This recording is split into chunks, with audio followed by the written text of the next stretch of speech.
रख हौसला वो मंजर भी आएगा, प्यासे के पास चल के समंदर भी आएगा। थक कर ना बैठ ए मंजिल के मुसाफिर, मंजिल भी मिलेगी और मिलने का मज़ा भी आएगा, मिलने का मज़ा भी आएगा। तो चलिए अपने इन्हीं हौसलों को बुलंद करते हुए आज मैं आपकी इंग्लिश टीचर और मैं आपको class 9th the road not taken poem read कराने जा रही हूँ, जिसके जो पोएट है वो है रॉबर्ट फ्रॉस्ट।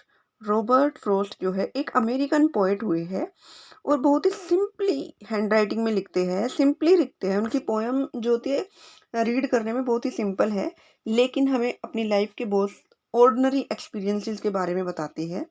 यानी हमें लाइफ में क्या करना चाहिए, क्या नहीं करना चाहिए, बिल्कुल रियलिटी से हमें लिंक करती है।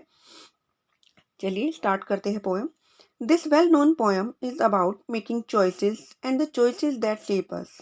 और ये जो पोएम है ये हमें हमारी लाइफ की चॉइसेस के बारे में बताती है। फॉर एग्जाम्पल, हमें बड़े होकर क्या करना है, हमारा गोल क्या है, हमें अपने एक गोल को डिसाइड करना है। और जो लोग अपने गोल को डिसाइड नहीं करते वो लाइफ में भटकते रहते हैं कि आज सोचते हैं, अभी सोचते हैं ये काम कर लूँ, कुछ लोग सोचेंगे चलो आईपीएस बन जाते हैं भाई, कुछ फिर सोचते हैं कि आईपीएस की पूरी साल भर तैयारी की और फिर सोचते हैं डॉक्टर बन जाते हैं, लेकिन सारी चीज़ें छूट गई ना पीछे। तो इसलिए हमें अपनी लाइफ में अपने गोल को चूज करना होता है और एक गोल जिसको हम चूज करेंगे वही हमारी लाइफ में हमें शेप देगा। यानी उसी तरफ हम ढलकर अपनी लाइफ में अपनी सक्सेस को प्राप्त करेंगे। तो स्टार्ट करते हैं poem. Two road two roads diverge in a yellow wood. यहाँ पर येलो वुड का जो मीनिंग है, यहाँ पर येलो वुड का जो मीनिंग है, येलो वुड का मीनिंग है फॉरेस्ट। येलो वुड का मीनिंग है फॉरेस्ट। और ये फॉरेस्ट घना जंगल देखो। यहाँ पर येलो वुड इसलिए कहा गया है क्योंकि ऑटम सीजन है और ऑटम सीजन में जो प्लांट ट्रीज के जो लीव्स हैं वो बिल्कुल येलो हो गए हैं और येलो होने के कारण उसको नाम दिया गया है येलो वुड। तो अब ये बता रहा है कि पोएट जो है वो एक डाइवर्जन पर खड़ा है और डाइवर्जन का मीनिंग होता है मोड़। डाइवर्जन का जो मीनिंग है वो है मोड़। हिंदी में मैं राइट कर रही हूँ मोड़। और जहाँ पर पोएट खड़ा है तो दो रोड, एक इधर साइड और एक इधर साइड जा रहा है। And sorry I could not travel both. और पोएट कहता है कि मैं दोनों रोड एक साथ ट्रेवल नहीं कर सकता, इसलिए वो सॉरी बोलता है कि sorry I could not travel both, कि मैं दोनों रोड को एक साथ नहीं चल तय कर सकता। And be one traveller long I stood. और मुझे तो एक ही रास्ते पर चलना होगा, इसलिए पोइट जो है वहाँ पर बहुत ही लंबे टाइम तक खड़ा होता है। And looked down one as far as I could. और पोइट वहाँ डाइवर्जन पर खड़ा होकर देखता है जितनी दूर तक पोइट से देखा जाता है। To where it bent in the undergrowth. Undergrowth का मीनिंग है, अंडरग्रोथ मीन्स बुशेज, झाड़ियाँ। अंडरग्राउंड ग्रोथ का मीनिंग है बुशेज। ये जो पोइट कहता है कि वो वहाँ खड़ा होकर तब तक देखता है जहाँ तक जो रोड है वो झाड़ियों के अंदर छिप नहीं जाता, मुड़ नहीं जाता। नेक्स्ट एंजा है then took the other just as fair and having perhaps the better claim.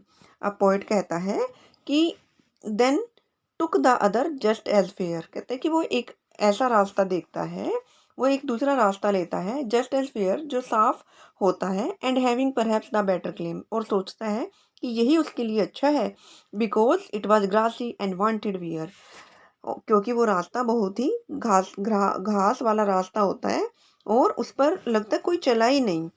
दो as for that the passing there had worn them really about the same. तो अब सोचता है पोएट कि ये जो रास्ता है रियलिटी में इस पर कोई नहीं चला है और इसी रास्ते पर इसको चलना है। तो आपने देखा होगा ना, आज की जो भेड़ चाल की दुनिया है इसमें सब लोग, जो बंदा एक काम करता है वो उसी वही काम करने की सोचता है। तो पोएट उस रास्ते पर ना चलकर एक ऐसा रास्ता चूज करता है जो बहुत ही क्लियर दिखाई देता है और सोचता है कि इसी रास्ते को उसको पार करना है और यहाँ पर पहुंचकर ही वो सक्सेस को प्राप्त करेगा। And both that morning equally ले, और उस मॉर्निंग उस समय सुबह दोनों ही रास्ते जो है इक्वली ले एक जैसे दिखाई देते हैं। In leaves no step had trodden black. Trodden black means, trodden black का मीनिंग होता है, ट्रोडन ब्लैक, ट्रोडन का मतलब होता है कुचला हुआ। तो वो देखता है कि जो रास्ता पोएट ने चूज किया है उस रास्ते पर कोई चला ही नहीं है, और दूसरे रास्ता जो है उस पर वो घास जो है वो कुचली कुचली हुई है और वो ब्लैक हो रखा है रास्ता। Oh, I kept the first for another day. अब पोइट कहता है कि उसने दूसरा रास्ता चूज कर लिया है और पहले वाले को रख दिया है किसी और दिन के लिए। Yet knowing how, yet knowing how way leads on to way, I doubted if I should ever come back।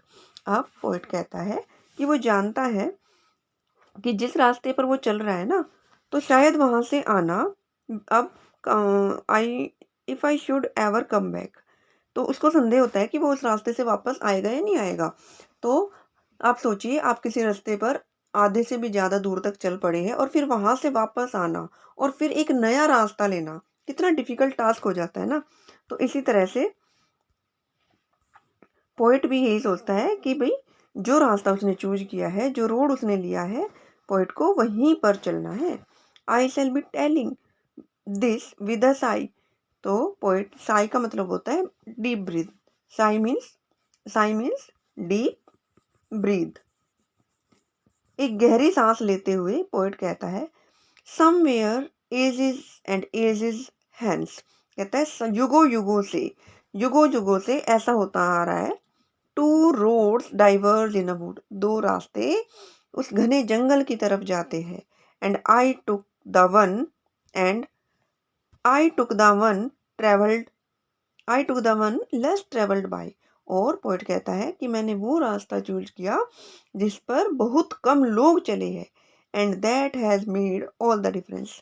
और यही वो रास्ता है जो और लोगों को पोइट से अलग करता है, यानी कि जिन्होंने भी फर्स्ट वाले रास्ते को छोड़कर दूसरा रास्ता चूज किया है, सेकंड रोड को चूज किया है जहाँ पर बहुत कम लोग चले हैं, वो हमेशा अपनी लाइफ में सक्सेसफुल हुए हैं और अपने एक गोल को डिसाइड किया है।